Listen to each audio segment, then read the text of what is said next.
Hi also, today I'm going to talk about and demonstrate the web app called vocabulary.com.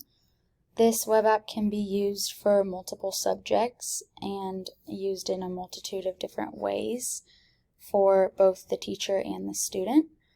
Today I'm going to use vocabulary.com as a source for my social studies class, and specifically the activity to prepare my students for a spelling bee or spelling test that is to come.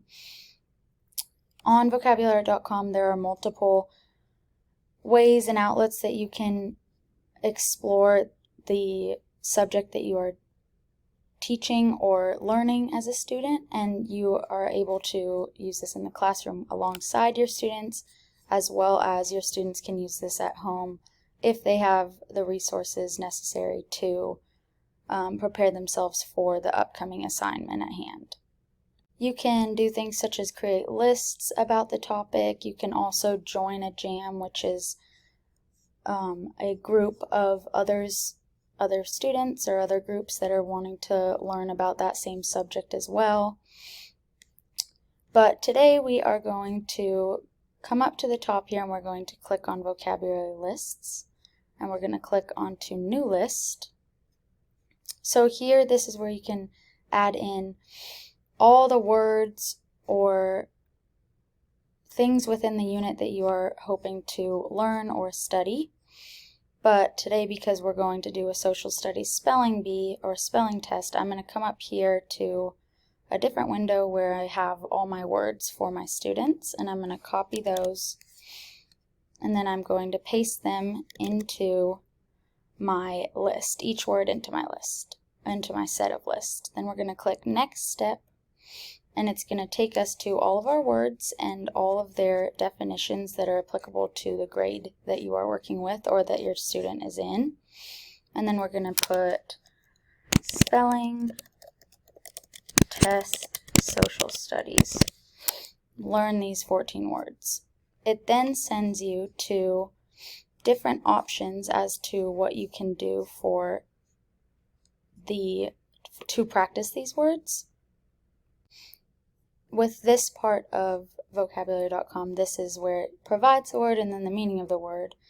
But this is very helpful for other situations, but for a spelling test we just want to focus on being able to spell that word. So we're going to go to Return to List, and it provides us with flashcards to where we could study the meaning of the word at hand. We can practice about questions about the context of the word.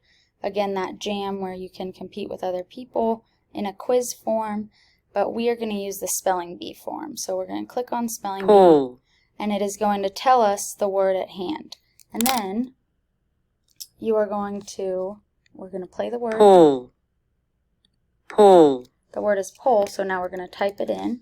And then we're going to spell it. So once you've typed it in, it will tell you whether or not you got it correct, and then you can go to the next word. Type that in. The word was right. We're going to type that in, and it will tell you you got it correct. Then we're going to try one more word. I'm going to actually type it in incorrect to show what will happen whenever the student or yourself spells it incorrectly. Tax. The word was tax. I'm going to spell it as ticks, just to provide an example.